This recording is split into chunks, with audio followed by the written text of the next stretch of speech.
O livro Cidades Mortas é uma coletânea de contos escritos entre 1900 e 1925 pelo brasileiro Monteiro Lobato. O livro foi originalmente lançado em 1919, com 20 contos contidos.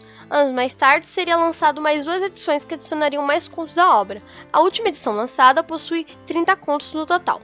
Os contos retratam personagens tipicamente brasileiros em situações muitas vezes cômicas e engraçadas, para desse modo fazer uma sutil crítica. São também um tanto saudosistas e em alguns momentos trazem desfechos surpreendentes. Os contos são narrados tanto em terceira como em primeira pessoa, e os personagens não são muito aprofundados. As histórias podem ter tempo cronológico ou psicológico e retratam a vida cotidiana no Vale do Paraíba. Falando agora sobre a vida do autor, José Renato Monteiro Lobato nasceu em 1882, em Taubaté, município do interior do estado de São Paulo. Ele foi alfabetizado pela mãe e despertou gosto pela literatura muito cedo.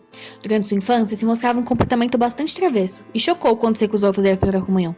Ele fez o curso secundário em Taubaté e depois foi estudar em São Paulo, no Instituto de Ciência e Letras, se preparando para entrar na Faculdade de Direito.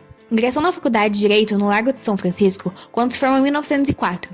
Voltou para Taubaté e prestou concurso para a promotoria pública. Assumiu o cargo na cidade de Areias, no Vale do Paraíba, no ano de 1907. Paralelamente ao tempo que foi promotor, Monteiro Lobato escrevia para jornais, revistas, fazia desenhos e caricaturas. Ficou em Areias até 1911. Depois ele voltou de novo a Taubaté, para a fazenda Buquiró, que foi deixado para a herança de sua avó.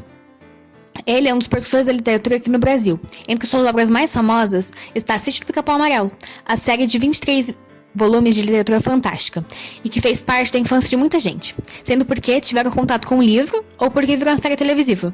Monteiro Lobato veio a falecer em São Paulo em 1998 por problemas cardíacos.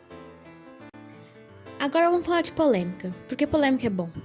Atualmente vem se levantando uma discussão bastante válida sobre o autor e suas obras. Esse debate começou lá em 2010, quando foi apontado conteúdo racista no livro Caçado de Pedrinho. O livro é protocolado pela Secretaria de Política de Promoção de Igualdade Racial do Conselho Nacional de Educação, ou seja, um pouco contraditório. Lobato mantinha correspondências constantes com Renato Kell, diretor associado na Sociedade Eugênica de São Paulo, e simpatizava muito com as ideias eugenistas. Ele é o autor de obras como Presidente Negro e Choque de Raças, onde é só analisarmos trechos como solução medíocre, estragou as duas raças, fundindo-as. O negro perdeu suas admiráveis qualidades físicas de selvagem e o branco sofreu a inevitável piora de caráter, consequente a todos os cruzamentos entre raças dispares. Se você desejar algo mais claro do que isso, temos a frase como país de mestiços, onde brancos não têm força para organizar um Ku Klux, é país perdido para altos destinos. Então, chegamos na grande questão. As obras infantis de Monteiro Lobato influenciam negativamente as crianças? Será que é possível separar as obras de um autor? Me parece meio óbvio que estão presentes sim elementos racistas em seus textos, mas podemos anular toda a importância que ele representa no cenário da literatura infantil? Eu não estou aqui para fazer uma resposta para vocês, mas se levantar questionamentos. Então agora eu vou falar sobre o livro de contos dele, vamos deixar ele de lado. Falaremos agora sobre o conto Cidades Mortas.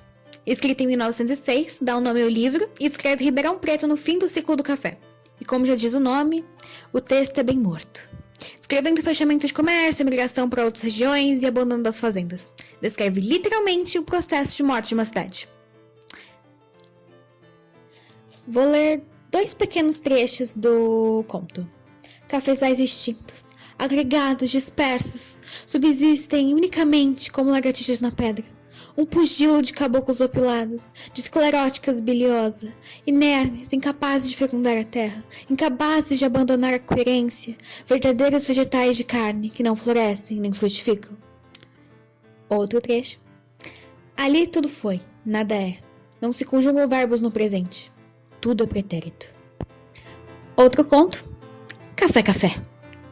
Escrito em 1900, conta sobre a decadência de um grande barão, frisando sua ignorância por conta dos ensinamentos passados por sua família durante gerações e sua relutância perante as mudanças que estavam ocorrendo no Brasil, lutando até sua morte por seus caprichos. Agora um pequeno diálogo do conto. Abre aspas. Mas, com seu perdão, Major, se algum dia, que Deus nos livre, o café baixar e... O café não baixa, e se baixar, sobe de novo. Vocês não entendem essa história? E depois, olhe, eu não admito ideias revolucionárias em minha casa, já ouviu?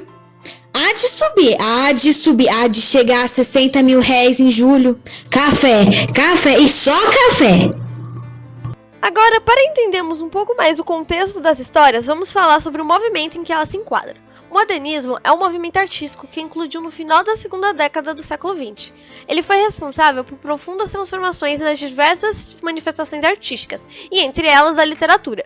São características da literatura modernista a ruptura com o passado, o experimentalismo, transgressão dos cânones literários e a busca por uma literatura que falasse do Brasil para os brasileiros, longe dessa cultura europeia.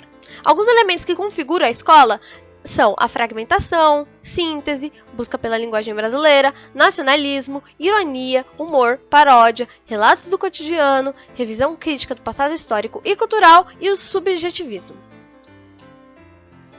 Já que já falamos sobre o movimento, vamos relacionar ele aos contos. Os contos falados anteriormente relatam a realidade do que muitos estavam passando no Brasil entre os anos de 1900 a 1925, que era um dos conceitos do modernismo: contar aos brasileiros sobre o Brasil, relatar a própria história, não fantasiar ou criar uma ficção, transcrever a realidade da decadência cafeeira em São Paulo. Era o intuito de Monteiro Lobato ao criar este livro, reunindo diversos contos de diferentes vertentes deste momento. Nos contos Café Café e Cidades Mortas, aparece em linguagem brasileira, transmitindo nacionalismo, trazendo humor e ironia, relatando o cotidiano e revisando assim os fatos históricos do momento, não entrando em detalhes em relação aos personagens ou relatos extensos.